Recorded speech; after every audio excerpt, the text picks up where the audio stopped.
मित्रों, आज हम आपको एक ऐसी प्राचीन, रहस्यमयी और शक्तिशाली तांत्रिक विधि के बारे में बताने जा रहे हैं जिसे सुनकर आप हैरान रह जाएंगे। यह विधि असम के कामाख्या मंदिर की तंत्र परंपरा से जुड़ी हुई है। यह क्रिया सदियों से प्रचलित है और इसे वशीकरण का अचूक टोटका माना जाता है। अगर आप किसी को सच्चे दिल से चाहते हैं और अपने जीवन में उसे पाना चाहते हैं तो ये उपाय आपके लिए ही है। इस विधि की सबसे खास बात यह है कि यह पूरी तरह से सुरक्षित है और इसका उपयोग केवल प्रेम और सच्चे उद्देश्य के लिए किया जा सकता है। आइए जानते हैं कि इस क्रिया को कैसे किया जाता है और इसके लिए किन चीजों की आवश्यकता होती है। आपने सुना होगा कि कागज पर नाम लिखकर जलाने से वशीकरण होता है, लेकिन क्या यह सच है? हाँ, यह सच है। यह विधि तंत्र की गूढ़ विद्या का हिस्सा है। इसे करने के लिए सबसे पहले आपको एक कोरा कागज लेना होगा। अगर आपके पास भोजपत्र हो तो यह और भी अच्छा है। इसके साथ ही आपको काम्या सिंदूर की आवश्यकता होगी। यदि काम्या सिंदूर उपलब्ध न हो तो पूजा में उपयोग किए जाने वाला सिंदूर भी इस्तेमाल किया जा सकता है।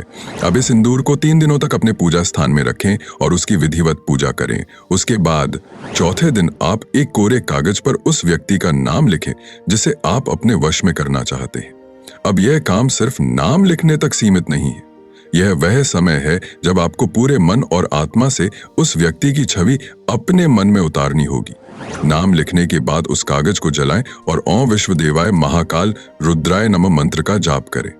ध्यान रहे कि मंत्र का उच्चारण शुद्ध होना चाहिए। जब कागज जल जाए तो उसकी राख को तुलसी के पौधे की जड़ों में डाल दें। अगर आपका प्रेम सच्चा है और आपका इरादा पवित्र है तो ये विधि अद्भुत परिणाम दे सकती है। कई लोग इस क्रिया के माध्यम से अपने टूटे रिश्तों को संजोने और अपने प्रिय को अपने पास लाने में सफल हुए हैं। अब बात करते हैं एक और रहस्यमयी विधि की जिसमें केवड़े के फूल का उपयोग होता है। ये उपाय दिवाली की रात को करने पर अधिक प्रभावी माना जाता है, लेकिन किसी भी अन्य दिन इसे किया जा सकता है। सबसे पहले ताजा केवड़े का फूल लें जो टूटा न हो। किसी एकांत स्थान पर उत्तर दिशा की ओर मुख करके बैठें। फूल को अपने सामने रखें और उस व्यक्ति का ध्यान करें जिसे आप अपने वश में करना चाहते हैं।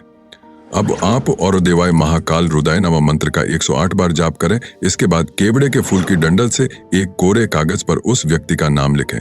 ध्यान रखें कि यह नाम आपको दिखाई नहीं देगा, लेकिन चिंता न करें। फिर इस कागज को एक मिट्टी के दिए में रखकर जलाएं और साथ में 11 बार उसी मंत्र का जाप करें। यह विधि इतनी शक्तिशाली है कि इसके परिणाम आपको बहुत जल्द दिखने लगेंगे। दोस्तों, अगर आप किसी गहरी समस्या में फंसे और आपका कोई और उपाय काम नहीं कर रहा तो सोमवार की रात 8 बजे के बाद इस टोटके को करें। इसके लिए आपको चंदन, सिंदूर, कपूर, अनार की लकड़ी, नींबू और एक चौकोर कागज की आवश्यकता होगी। सबसे पहले लाल चंदन और सिंदूर का घोल बनाएं। अनार की लकड़ी को घोल में डुबोकर कागज पर उस व्यक्ति का नाम लिखें। फिर 511 बार आदि रूपेण अमुक त्रिममवश कुरु कुरु स्वाहा मंत्र का जाप करें। कागज को जलाने के बाद उसकी राख को सुनसान जगह में दबा दें और नींबू का रस उस पर डालें और वहां से चले जाएं। याद रखें, जाते वक्त पीछे मुड़कर न देखें। मित्रों, तंत्र क्रियाएं बहुत शक्तिशाली होती हैं। इनका उपयोग केवल तभी करें जब आपका उद्देश्य सच्चा हो। किसी को नुकसान पहुंचाने के लिए इनका प्रयोग करना न केवल अनैतिक है बल्कि ये आपके लिए हानिकारक भी हो सकता है। अगर आपकी कुंडली में ग्रहों की दशा सही नहीं है तो ये टोटका सफल नहीं होगा। इसलिए किसी भी क्रिया को करने से पहले विशेषज्ञ की सलाह जरूर लें।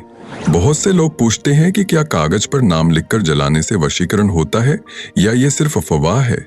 दोस्तों, तंत्र विद्या कोई ढोंग नहीं है। ये एक प्राचीन विज्ञान है, लेकिन इसे सही विधि और श्रद्धा के साथ किया जाना चाहिए। अगर आप इसे हल्के में लेते हैं या मन में शंका रखते हैं तो मित्रों, अगर आप सच्चे दिल से किसी को चाहते हैं और आपके पास कोई और रास्ता नहीं है तो इस क्रिया को आजमाएं।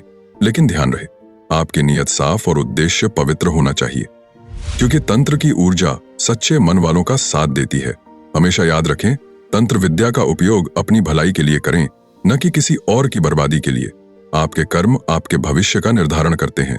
क्या आप तैयार हैं इस अद्भुत विधि को अपनाने के लिए? तो इसे आजमाएं और हमें कमेंट में जरूर बताएं कि आपको कैसे अनुभव हुआ। और आपको ये वीडियो सच्ची लगी हो तो वीडियो को लाइक और शेयर जरूर करें और हमारे चैनल राशिफल चक्र को सब्सक्राइब करना न भूलें। धन्यवाद।